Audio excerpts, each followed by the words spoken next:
بسم اللہ الرحمن الرحیم۔ السلام علیکم۔ انجمن فروغ اردو کے اس یوٹیوب چینل میں آپ کا پرجوش خیر مقدم ہے۔ آج ہم لوگ مرزا غالب کی فنی خصوصیات پر بات کریں گے اور یہ ویڈیو 11 12 بی اے ایم اے اور نیٹ جی آر ایف کے طلبہ کے لیے ہے۔ ان کی فرمائش پر یہ ویڈیو ہم بنا رہے ہیں، جس کا مقصد ہے کہ مرزا غالب کے شعری محاسن پر بات کی جائے، کیونکہ مرزا غالب 9ویں جماعت سے لے کر ایم اے تک اور اس کے بعد بھی بہت سے امتحانات میں غالب کے حوالے سے سوالات پوچھے جاتے ہیں۔ تو اس ویڈیو میں ہم نے کوشش کی ہے کہ مرزا غالب کا عہد، ان کے معاصر جو شعراء ہیں یا پھر ان سے پہلے جو شعری روایت رہی ہے ان پر بھی گفتگو ہو، اور ساتھ ساتھ مرزا غالب کے فنی محاسن پر اشعار کے حوالے سے گفتگو ہو، تاکہ بچوں کو معلوم ہو سکے کہ ان کی خصوصیت کیا ہے، اور اتنے زمانے کے بعد بھی وہ آج زندہ ہیں تو کوئی نہ کوئی ان کی بات ہوگی۔ لہٰذا آج کی ویڈیو میں ہم لوگ مرزا غالب کے حوالے سے، ان کی غزلوں کے حوالے سے جو فنی خصوصیات ہیں ان پر بات کریں گے۔ تو آئیے دیکھتے ہیں ویڈیو۔ مرزا غالب کی شعری خصوصیات ہیں اور بھی دنیا میں سخنور بہت اچھے، کہتے ہیں کہ غالب کا ہے انداز بیاں، اور کسی بھی شاعر کو سمجھنے کے لیے اس عہد کا جاننا نہایت ضروری ہے۔ مرزا غالب نے جس عہد میں آنکھیں کھولی، مغلیہ سلطنت کا تارا ٹمٹما رہا تھا، بہادر شاہ ظفر نام نہاد بادشاہ کے طور پر تھے، انگریزی حکومت اپنے پاؤں جمانے کی کوشش میں تھی، ایسے حالات میں مرزا غالب نے شعر و شاعری کا آغاز کیا۔ اردو شاعری کا کلاسیکی دور 1857 تک ختم ہو جاتا ہے۔ اس لحاظ سے مرزا غالب ایسے شاعر ہیں جنہوں نے کلاسیکیت کے دور میں شعر و شاعری کا آغاز کیا، اور پہلی ناکام جنگ آزادی کے بعد یعنی نو کلاسیکی روایت کی بنیاد ڈالی۔ اس طرح وہ آخری کلاسیکی اور پہلے نو کلاسیکی شاعر ہیں۔ مرزا اسد اللہ خان غالب اپنے عہد کے سب سے نامور شاعر تھے۔ ان کے دم سے اردو شاعری کی دنیا میں ایک انقلاب پیدا ہو گیا۔ پروفیسر آل احمد سرور کے قول کے مطابق غالب سے پہلے اردو شاعری دل والوں کی دنیا تھی، غالب نے اسے ذہن دیا۔ انہوں نے غزل میں نئے موضوعات اور نئے مضامین داخل کر کے اس کے دامن کو وسیع کر دیا۔ مرزا غالب نے کئی اصناف میں طبع آزمائی کی، جن میں قصیدہ، رباعی، مثنوی وغیرہ خاص طور پر اہم ہیں، لیکن غزل کی صنف میں انہوں نے خاص مقام حاصل کیا۔ ان کے معاصرین میں حکیم مومن خاں مومن، نواب مصطفیٰ خاں شیفتہ، شیخ محمد ابراہیم ذوق وغیرہ کے نام خصوصیت کے ساتھ لیے جا سکتے ہیں۔ اس باب میں ہم مرزا غالب کے شعری محاسن پر بات کریں گے۔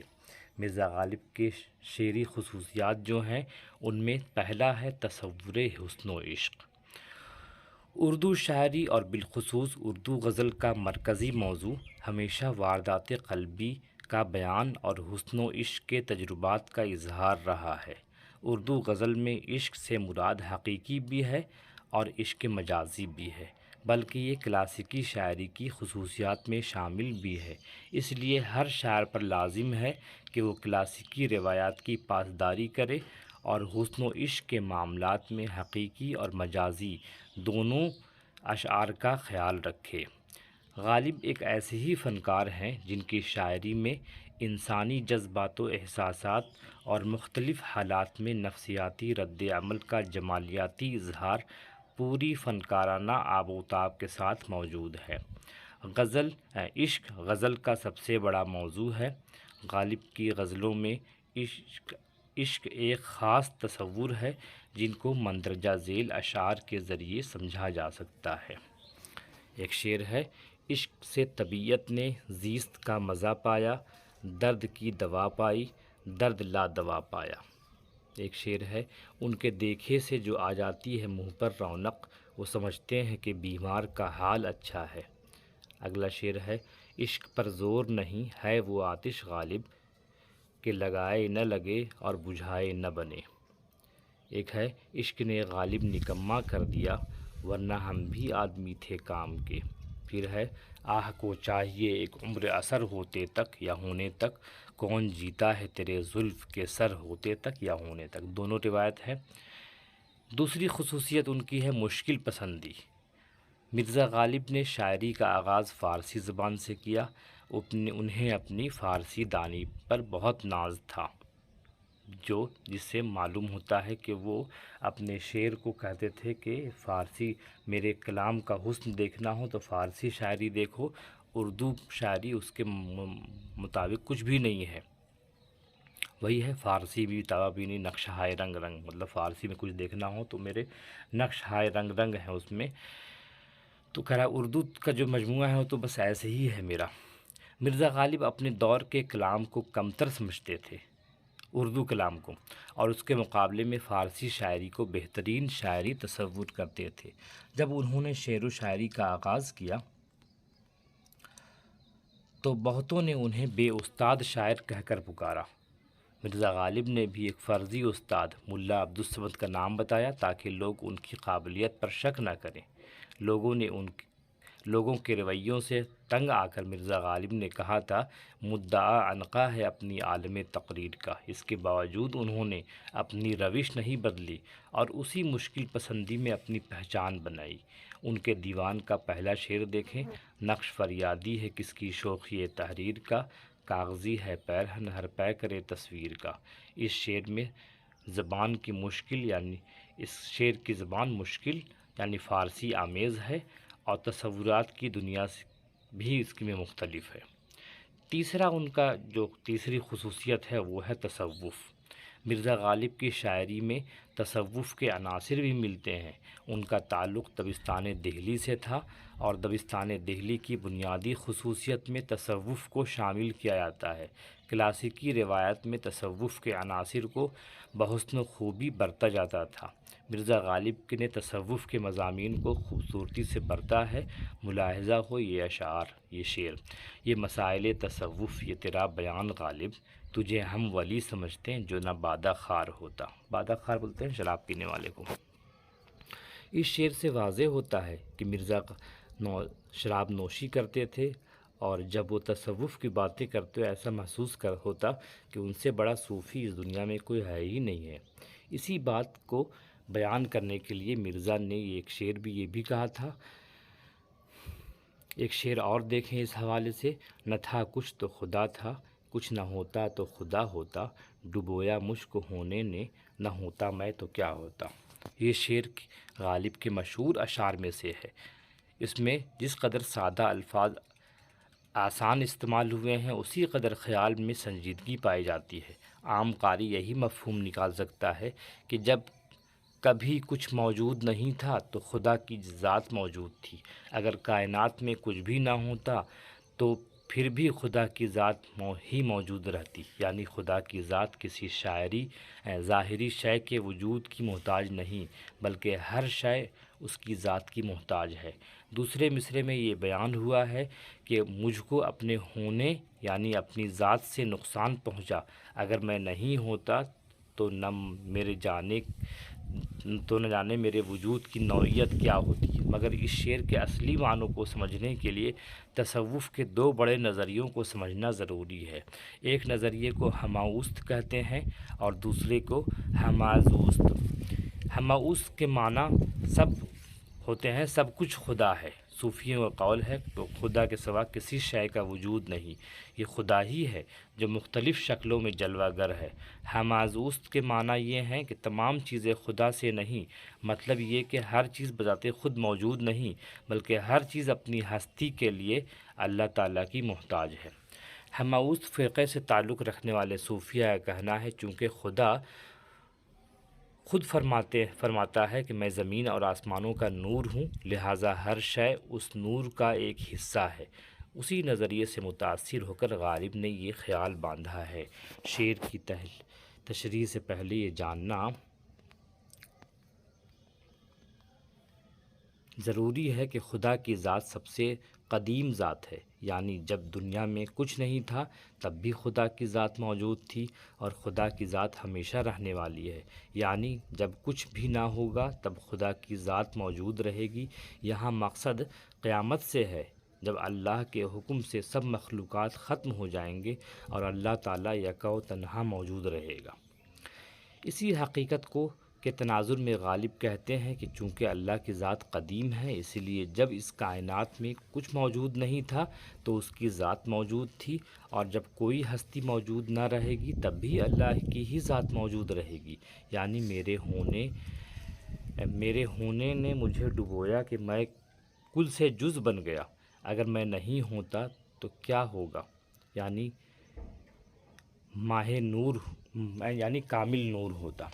تو چوتھی خصوصیت ان کے شاعری کی ہے طنز و ظرافت۔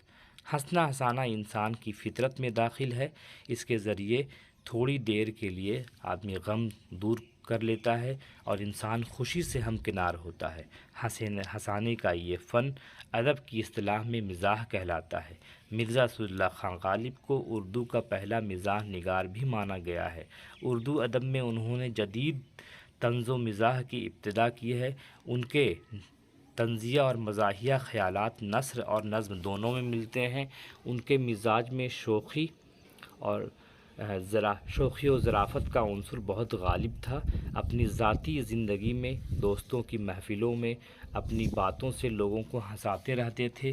یہی ظرافت اور شوخی ان کے کلام میں بکثرت موجود ملتی ہے۔ مرزا غالب کے مزاح میں ظرافت اس قدر تھی کہ ان کے شاگرد رشید خواجہ الطاف حسین حالی نے یادگار غالب نے انہیں حیوان ظریف کہا ہے۔ حسن بیانی اور حاضر جوابی اور بات میں بات پیدا کرنا ان کی خصوصیات میں سے تھے۔ غالب کا ظرف بہت وسیع ہے۔ جہاں دوسرے کے جگر شق ہو جاتے ہیں وہاں غالب صرف دھیرے سے مسکرا دیتے ہیں۔ ان آبلوں سے پاؤں کے گھبرا گیا تھا میں، جی خوش ہوا ہے راہ کو پرخار دیکھ کر۔ کعبہ کس منہ سے جاؤ گے غالب، شرم تم کو مگر نہیں آتی؟ ایسی جنت کا کیا کرے کوئی جس میں لاکھوں برس کی حوریں ہوں۔ ہم کو معلوم ہے جنت کی حقیقت، لیکن دل کو خوش رکھنے کو غالب یہ خیال اچھا ہے۔ پانچویں خصوصیت ہے کلام غالب کے فکری عناصر۔ غالب کے عہد میں ہندوستان کی غیر مستحکم حکومت یعنی مغلیہ سلطنت کا شیرازہ بکھر رہا تھا، جس میں ہند ایرانی اثرات سے مملو تمدن آخری سانسیں لے رہا تھا۔ دوسری طرف ایسٹ انڈیا کمپنی کی عملداری بڑھتی جا رہی تھی، گویا زندگی اور تمدنی انقلاب کے نئے تقاضوں سے ہندوستانی عوام نبرد آزما تھے۔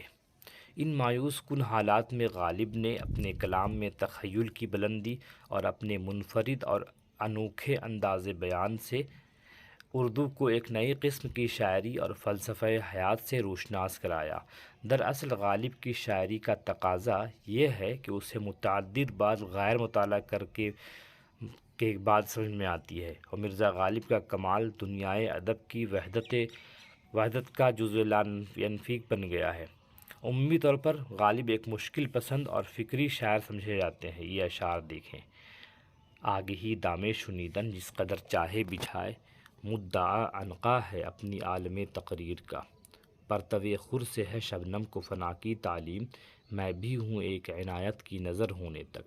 الغرض غالب کی شاعری کے تجزیہ نگاروں نے غالب کی مشکل پسندی اور ان کے خیالات کی انفرادیت کو ان کی خوش پرستی انفرادیت پسندی سے تعبیر کیا ہے، لیکن یہ مشکل پسندی دراصل جذبات و احساسات کی تہداری ہے۔ یہ شعر ملاحظہ فرمائیں، وہی پرانا شعر ہے: نہ تھا کچھ تو خدا تھا، کچھ نہ ہوتا تو خدا ہوتا، ڈبویا مجھ کو ہونے نے، نہ ہوتا میں تو کیا ہوتا۔ غالب نے اپنی شاعری کو فکری اور فلسفیانہ رنگ روپ دیا ہے، گویا تہذیب و ثقافت کی ایک طویل ارتقائی سفر کو اپنی شاعری میں سمو دیا ہے۔ شاعری بنیادی طور پر جذبات پر مبنی ہوتی ہے، لیکن غالب کی شاعری میں خیالات اور جذبات کے ساتھ فکر بھی رواں دواں نظر آتی ہے۔ اس فکری عنصر نے متعدد نتائج پیدا کیے ہیں۔ ملاحظہ یہ اشعار: سب کہاں کچھ لالو گل میں نمایاں ہو گئیں، خاک میں کیا صورتیں ہوں گی کہ پنہاں ہو گئی، غم ہستی کا اسد کس سے ہو جز مرگ علاج، شمع ہر رنگ میں جلتی ہے سحر ہونے تک۔ مجموعی طور پر یہ بات کہی جا سکتی ہے کہ مرزا غالب اپنے عہد کے مشکل اور مقبول شاعر گزرے ہیں۔ ان کی شہرت ان کی وفات کے بعد ہوئی، اور ایک شاعر کے لیے یہی سب سے نمایاں خصوصیت ہے۔ پھر ملیں گے اگلی ویڈیوز میں، تب تک کے لیے اجازت دیجیے، خدا حافظ۔